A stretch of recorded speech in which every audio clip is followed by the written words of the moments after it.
C3 qui est intitulé « Indépendance, les défis de la jeunesse congolaise ». Il va donc nous parler, je suppose, d'indépendance et de jeunesse.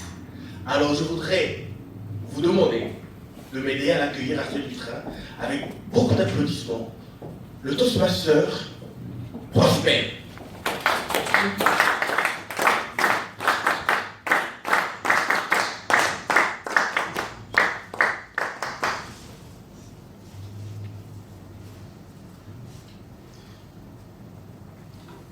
Indépendance, les défis de la jeunesse congolaise. En ce jour d'indépendance, il aurait été très facile pour moi d'aborder un sujet qui traite de la politique ou de l'histoire politique de notre pays. Mais j'ai choisi de me consacrer à cette composante de notre société qu'est la jeunesse. Monsieur l'animateur, chers collègues Toastmasters, distingués invités, mesdames, messieurs, 59 ans déjà, oui, 50 plus 9, depuis que notre pays a accédé à son indépendance. Et c'est un acte majeur parce que chaque année, nous nous arrêtons devant ce fait majeur de notre mémoire. Et depuis le temps des indépendances, il y a eu beaucoup d'espoir à travers la jeunesse, ces différentes jeunesses qui se sont succédées à travers ces âges. Aujourd'hui, près de 6 décennies, depuis que presque la majorité des pays africains, on l'a dit, a accédé à cette indépendance, à ces indépendances, mais les attentes sont toujours présentes au regard de la jeunesse. Mais quels sont les défis de la jeunesse? Et parmi les grands défis de la jeunesse, c'est l'idée qu'on se fait de cette jeunesse. Une sagesse nous renseigne que lorsqu'on est jeune et que l'on a le sang chaud qui coule dans ses veines, l'on a une ambition et l'on pense que l'on peut solutionner à tout problème. L'on peut réussir là où les aînés ont échoué. C'est ainsi que vous voyez si souvent dans nos chaînes de télévision, dans notre situation sociale ou dans la classe politique, des figures de jeunesse qui se lèvent pour se proposer aux responsabilités. Vous entendrez ce genre de discours. Il faut qu'on tienne compte de la jeunesse. Nous, les jeunes, nous réclamons un quota.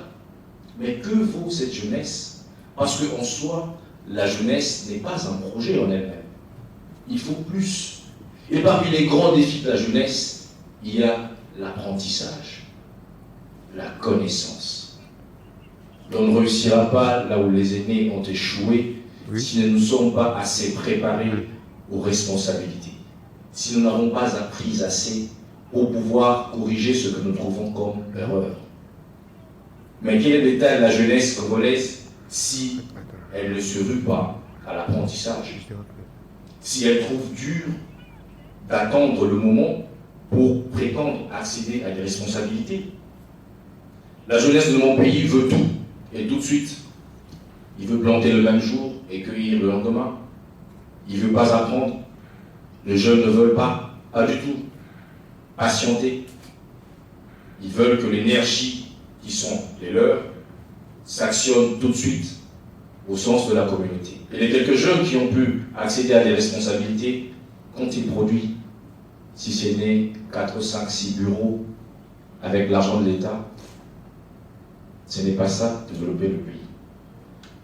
Une sagesse nous dit que ceux qui sont destinés à devenir grands sont caractérisés par la patience, ils sont forgés par les épreuves, leurs racines se fortifient dans le secret, le silence les construit et ils apprennent dans l'humilité, voire dans l'humiliation. Une autre sagesse nous dit Memoria minutur nisi eam exercias. On peut oublier le latin et retenir ceci en français. La mémoire s'affaiblit si elle ne s'exerce pas.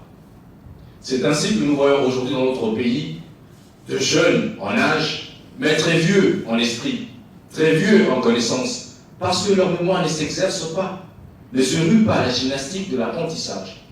Nous ne resterons jeunes que si nous nous mettons à la dynamique de l'apprentissage. Ainsi, nous accumulerons des connaissances essentielles à la vie qui nous permettront de mettre l'énergie qui est la nôtre et fort des capacités que nous aurons acquises au service de la nation, au service de la communauté. Très chers collègues Toastmasters, distingués invités, mesdames, messieurs, devant l'envie de l'avoir, opposons la proposition et le désir de l'être. Devant la célérité de commander, proposons la disposition à apprendre. Parce que l'illusion des années, des décennies des indépendances jusqu'à nos jours demeure. Et les attentes qui ont été aujourd'hui, qui peuvent être considérées comme les attentes passées, et qui en réalité demeurent parce que la jeunesse est toujours face à les défis présents de notre temps, ces envies et ce défi demeurent. Et la seule façon, la meilleure façon de réussir à relever ces grands défis, c'est se préparer, se mettre sur le chemin de l'apprentissage et attendre. Car la valeur arrive à attirer ce qui lui est dû. Et au-delà de tout, le grand avoir n'est pas le bien matériel. Le plus grand avoir, c'est le savoir. Monsieur l'animateur.